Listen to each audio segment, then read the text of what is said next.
और हमारे प्यारे बिहार के शिक्षक साथियों, आपका हमारे चैनल स्टडी तंत्र में बहुत बहुत स्वागत है।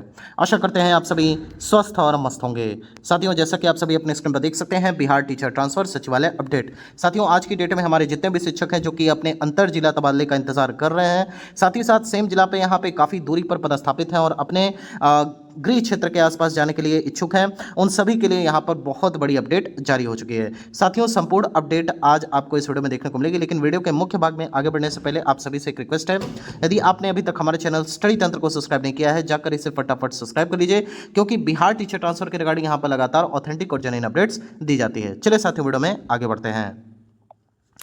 साथियों, सर्वप्रथम हम यहाँ पर बात कर लेते हैं आप सभी के ट्रांसफ़र को लेकर के एसओपी कब जारी होगी, क्योंकि माननीय शिक्षा मंत्री जी ने कहा था कि आप सभी की जो एसओपी है ट्रांसफ़र को लेकर के, आवेदन को लेकर के और उसकी डेडलाइन क्या होगी, इन सब की जो प्रक्रिया है वो एक एसओपी में जारी कर दी जाएगी। लेकिन अभी तक बात करें तो जब से माननीय शिक्षा मंत्री जी ने बोला है तब से लेकर के अभी तक लगभग यहाँ पे 1 सप्ताह का समय हो चुका है, लेकिन कोई भी एसओपी जारी नहीं हुई है और यहाँ पर कोई एक ऑफिशियल अपडेट भी नज़र नहीं आ रहा है कि आखिर ट्रांसफ़र को लेकर के विभाग की क्या मंशा है। देखिए, यहाँ पे बहुत सारे फैक्टर्स जो है वर्क कर रहे हैं बैकग्राउंड में, जिसकी वजह से आपके ट्रांसफर की प्रक्रिया स्टार्ट नहीं हो पाई है। हालांकि नियमावली की बात करें तो माननीय शिक्षा मंत्री जी ने और विभाग ने जो है बहुत अच्छा कार्य किया कि यहाँ पे एटलीस्ट आप सभी की नियमावली जारी कर दी गई और कैबिनेट से उसे स्वीकृति भी मिल गई। लेकिन अब सबसे महत्वपूर्ण यह है कि उस नियमावली का शिक्षक क्या करेंगे जब तक उस नियमावली के तर्ज पे यहाँ पे ट्रांसफर ना हो सके। तो देखिए, शिक्षा विभाग की जो पहले प्लानिंग थी, जो शिक्षा विभाग की एक तरह से सोच थी कि हम आसानी से जो है रेसलाइजेशन को एक्सरसाइज कर लेंगे, यानी कि उसका जो है पूरी प्रक्रिया को एक तरीके से समतल तरीके से यहाँ पे हम करेंगे ताकि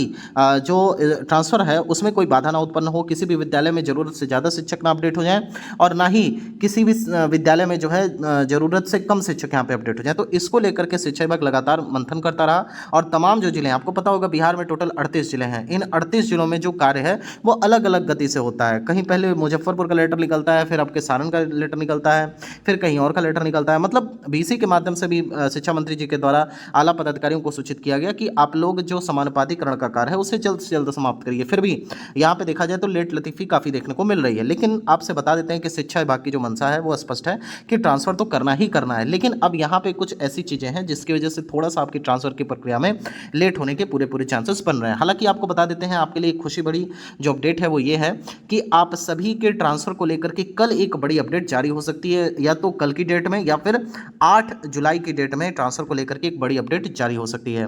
साथ ही साथ आप सभी को एक और बड़ी बात बता देते हैं कि जैसा कि लगातार कई सारे चैनल्स क्लेम कर रहे हैं कि ऐसे 12 जिले हैं जहाँ पे जो है शिक्षक छात्र अनुपात काफ़ी बिगड़ा हुआ है, ज़रूरत से ज़्यादा शिक्षक वहाँ पे जो है समायोजित हैं, तो उनका आखिर क्या होगा। तो आपको बता देते हैं, ऐसी खबरों पर कभी भी विश्वास मत करिएगा। क्या शिक्षा विभाग लगातार ऐसी अपडेट किसी को दे रहा है कि इन 12 जिलों को हमने चिन्हित कर लिया है? क्योंकि आपको बता देते हैं, समानुपातिकरण का कार्य अभी भी चल रहा है, तो ऐसा कोई फाइनल डेटा निकल करके नहीं आया है कि ज़रूरत से ज़्यादा शिक्षक पदस्थापित हैं या जो है ज़रूरत से कम शिक्षक पदस्थापित हैं, इन जिलों को चिन्हित कर लिया गया, ऐसा अभी कुछ भी नहीं है। जो भी डेटा निकल करके आ रहा है वो एक्चुअल में पिछला डेटा है, वो ट्रांसफर के पहले का डेटा है। अब इसमें कहा जा रहा है, जैसे वेस्ट चंपारण की बात कर लें या फिर कह सकते हैं कुछ ऐसे पिछड़े हुए जिलों की बात कर लें, जैसे वहाँ पे कहा जा रहा है कि जरूरत से ज़्यादा शिक्षक पदस्थापित हो गए, तो वहाँ से आने वाले भी तो शिक्षक होंगे। बहुत सारे शिक्षक ऐसे होंगे जो कि वेस्ट चंपारण में अभी रह रहे हों और उनको जो है पोस्टिंग नवादा जिले में चाहिए, नालंदा में जिले में चाहिए, दरभंगा में चाहिए, समस्तीपुर में चाहिए। तो ऐसा कोई डिसाइड नहीं कर सकता है कि आखिर हम एक जिले में ज़्यादा शिक्षक पदस्थापित हैं तो फिर वहाँ शिक्षकों का ट्रांसफर होगा कि नहीं, वहाँ से शिक्षक आएंगे कि नहीं आएंगे। मान लेते हैं कि लेकर के चलते हैं कि सारण जिले की बात कर लेते हैं, ठीक है। तो सारण डिस्ट्रिक्ट में क्या है, सारण डिस्ट्रिक्ट में मान लेते हैं ज़रूरत से ज़्यादा शिक्षक पदस्थापित हैं। ये बात सही है कि इन जिलों में अगर सारण की बात करें, सिवान की बात करें, गोपालगंज की बात करें, तो यूपी बॉर्डर वाले सटे हुए जो एरिया हैं, हाँ यहाँ पे थोड़ा सा पीटीआर असंतुलित है। लेकिन एक बात ये भी सच है कि जब यहाँ पे टीआरई 3 की बहाली की गई तो कहीं ना कहीं शिक्षकों को ज़्यादा दूरी पर पदस्थापित नहीं किया गया था। हालांकि उसमें भी कई सारे शिक्षक हैं जो दूर दूर हैं, लेकिन फिर भी अगर एक बात मान करके चलें कि क्या सारण जिले से निकलने वाले शिक्षक नहीं होंगे कि जो पटना जाना चाहते होंगे, दरभंगा जाना चाहते होंगे, समस्तीपुर जाना चाहते होंगे, बांका जाना चाहते होंगे, भागलपुर जाना चाहते होंगे। तो ऐसी संख्या है, ऐसा नहीं है। तो अभी आपको बिल्कुल आंख मूंद के भी विश्वास नहीं करना है कि 12 जिलों को चिन्हित कर लिया गया तो हम वहां नहीं जाएंगे। क्यों नहीं जाएंगे आप? यहाँ पे शिक्षा मंत्री जी ने जब बोला कि आपको जिले का कैडर बनाया जाएगा, एक बार आपका ट्रांसफर कर दिया जाएगा आपके जिले में, आपके गृह जिले में जहाँ आप चॉइस देंगे, तो फिर आप ये बात क्यों फंसे हुए हैं कि उन जिलों को हम नहीं ऑप्शन देंगे? तो फिर कहीं तीसरे चौथे में आप जिले में फंसे रहेंगे और फिर 5 साल के बाद ट्रांसफर होगा तो कहेंगे कि अब तो 5 साल के बाद ट्रांसफर होना है। तो ऐसी गलती आप लोग मत करिएगा, अभी आप ऑफिशियल अपडेट का इंतजार करिए। देखिए साथियों, हम इसी लेटर की बात करें मंत्री कोषांग की तरफ से यहाँ पे पीत पत्र के बदले में। और यहाँ पे बताया गया है कि 3 जुलाई 2026 की ही डेट में निर्देशानुसार कहना है कि दिनांक 7 जुलाई 2026 समय 3 बजे अपराह्न में शिक्षा विभाग के सभागार में माननीय मंत्री शिक्षा विभाग बिहार पटना की अध्यक्षता में कोषांग द्वारा भेजे गए लंबित पत्रों के अनुपालन के संबंध में समीक्षात्मक बैठक आहूत की गई है। अब यहाँ पे माननीय मंत्री जी की समीक्षा बैठक करेंगे। इसके अलावा यहाँ पे एक महत्वपूर्ण बैठक 8 जुलाई को भी होनी है।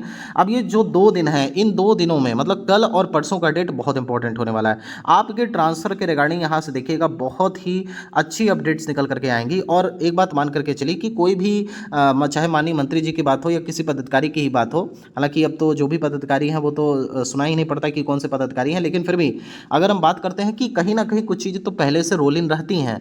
ये पता होता है कि हम कब से एसओपी जारी करेंगे, कब से क्या करेंगे। ऐसा नहीं है कि शिक्षा विभाग को पहले से पता नहीं था। हाँ, इसमें ये जरूर हो सकता है कि थोड़ा सा 2-4 दिन लेट हो जाए, 10 दिन लेट हो जाए, लेकिन ये मान करके चलिए कि आपके ट्रांसफर को लेकर के शिक्षा विभाग गंभीर है और प्रत्येक शिक्षक जो कि ट्रांसफर के लिए आवेदन करेगा उनका ट्रांसफर यहाँ पे शिक्षा विभाग करना चाहता है। इसलिए आपने देखा होगा कि सक्षमता 4 और 5 को लेकर के भी काफी तेजी से प्रक्रिया चल रही है ताकि सभी शिक्षकों को इसमें समायोजित कर लिया जाए, प्रत्येक शिक्षक को उसके गृह जनपद में एटलीस्ट भेज दिया जाए। और फिर जो जिले में पीटीआर वगैरह या रेशनलाइजेशन करना है, समानुपाती करना है, वो जिले में स्वतः अपना चलता रहेगा टाइम टू टाइम और उससे शिक्षकों की कमी भी नहीं होगी और बराबर शिक्षक के अनुपात में यहाँ पे शिक्षकों की पदस्थापना की जा सकेगी।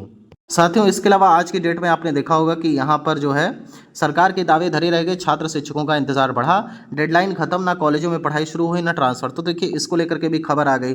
अभी तक तो तमाम जो समाचार पत्र थे वो ऐसा ऐसा दावा कर रहे थे कि समानुपातीकरण का काम हो चुका है, बाधा दूर हो चुकी है। अब अचानक से ऐसा छाप रहे हैं कि अब पढ़ाई नहीं शुरू हुई, ट्रांसफर नहीं हो सका, दावा बनाम हकीकत, मंत्री का 10 बार दावा, पोर्टल भी नहीं खुला। तो मतलब कुल मिला जुला करके जो जवाबदेही है वो यहाँ पे कुछ ना कुछ समाचार पत्रों को भी दिखानी चाहिए और एटलीस्ट ऐसी खबर छापे जिससे यहाँ पे जो हमारे शिक्षक हैं वो गुमराह ना हो। हालांकि हमने आपको पहले ही यहाँ पे बता दिया था कि शिक्षा विभाग जो है आप सभी के ट्रांसफर को लेकर के बिल्कुल गंभीर है, लेकिन अब चूंकि समानुपातीकरण की प्रक्रिया चल रही है और अगर ट्रांसफर आपको अच्छे तरीके से चाहिए तो कहीं ना कहीं रेशनलाइजेशन जब हो जाएगा तो आपको सही एक डेटा निकल करके आएगा जिससे भविष्य में आपको समस्या नहीं होगी, क्योंकि समानुपातीकरण करना बहुत ज़्यादा इंपॉर्टेंट है और जिसकी अहमियत शिक्षा विभाग स्पष्ट रूप से जानता है। तो साथियों, आपको थोड़ा सा भी पैनिक नहीं होना है, आपको थोड़ा सा धैर्य बना करके रखना है। ट्रांसफर में हाँ कुछ लेट होने वाली है, लेकिन कल और परसों का डेट आप सभी के लिए महत्वपूर्ण होने वाला है। हमें जो जानकारी मिली है कि इन 2 दिनों की बैठक के बाद एक बहुत ही ऑफिशियल गुड न्यूज़ आप सभी को देखने को मिल सकती है। संभवतः आपकी एसओपी भी जारी हो सकती है। शिक्षा विभाग की अभी ये प्लानिंग है कि एक बार एसओपी हम जारी कर देंगे और जो एस्टिमेटेड डेट होगा वो वहाँ पे मेंशन कर देंगे जिससे शिक्षकों में एटलीस्ट जो अभी पैनिक चल रहा है वो ना हो, क्योंकि काफ़ी शिक्षक परेशान है, लगातार कमेंट आते रहते हैं। ऐसे तमाम जो हमारे शिक्षक हैं वो जो है आपके सचिवालय भी जाते हैं, फिर यहाँ पे शिक्षा विभाग के चक्कर लगाते रहते हैं। बल्कि माननीय शिक्षा मंत्री जी ने पहले ही बोल दिया था कि आपके समस्या का समाधान हम कर चुके हैं, अब बस कुछ दिन और खोल लीजिए, पोर्टल खुलेगा और उसके बाद यहाँ पे आप सभी का अच्छे से ट्रांसफर कर दिया जाएगा आपके गृह जिले में। लेकिन अब चूंकि यहाँ पे शिक्षक काफ़ी दिन से धैर्य रखे हुए हैं, अब उनका धैर्य भी जवाब दे रहा है, तो हमारे चैनल के माध्यम से भी यहाँ पे यही विनती रहेगी शिक्षा विभाग से और हमारे तमाम जो पदाधिकारी हैं कि आप लोग जल्द से जल्द यही हम कह सकते हैं कि विनती ही कर सकते हैं कि ट्रांसफ़र की प्रक्रिया जल्द से जल्द स्टार्ट हो जाए ताकि तमाम जो हमारे शिक्षक हैं, चाहे वो दिव्यांग शिक्षक हों या फिर जो भी ज़रूरतमंद पात्र शिक्षक हों, उनके ट्रांसफ़र से कम उनके घर के अंदर खुशियाँ आ सकें और सभी जो हमारे शिक्षकगण हैं वो अच्छे से यहाँ पे पठन पाठन का कार्य कर सकें। हालाँकि आप सभी को थोड़ा सा भी पैनिक नहीं होना है और इसके रिगार्डिंग बहुत जल्द आपको 2 दिनों में अपडेट देखने को मिल जाएगी। फिलहाल जो भी अपडेट होगी हमारे चैनल के माध्यम से आपको अपडेट दे दी जाती है और आगामी कोई भी न्यूज़ होगी ट्रांसफर के रिगार्डिंग तो हमारे चैनल के माध्यम से आपको अपडेट दे दिया जाएगा। साथियों, यहाँ तक वीडियो देखने के लिए आप सभी का बहुत बहुत धन्यवाद। ईश्वर करें आपका दिन शुभ हो। Thank you so much.